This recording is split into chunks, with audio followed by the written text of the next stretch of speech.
আসসালামু আলাইকুম বন্ধুরা, আজকে চলে এলাম আর একটি রেসিপি নিয়ে। আজকে বানাবো দেশি হাঁস ভুনা। চলুন দেখে নেওয়া যাক।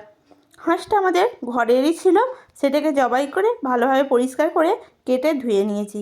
আর নিয়েছি গোটা জিরে, গোটা ধনে ও শুকনো লঙ্কা, ভালোভাবে পেস্ট করে নিয়েছি।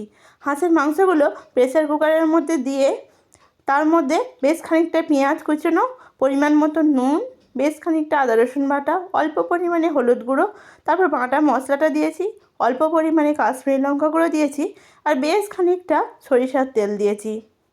যেহেতু হাঁসের বেশি চর্বি নেই, শীতকালে হলে আরও বেশি চর্বি হতো, তাই বেশ খানিকটা সরিষার তেল দিয়েছি। আর দিয়েছি হাফ চামচ মতো কালো গোলমরিচ গুঁড়ো।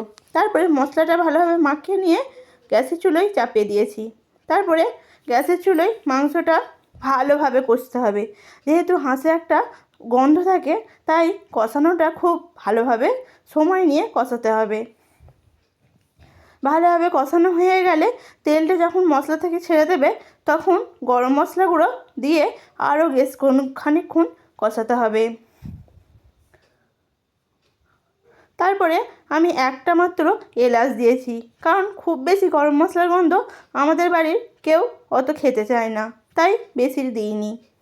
তারপরে অনেকক্ষণ কষানোর পরে পরিমাণ মতো জল দিয়ে দুটো ওপর থেকে কাঁচা লঙ্কা দিয়ে 11টা সিটি মেরে নিয়েছি।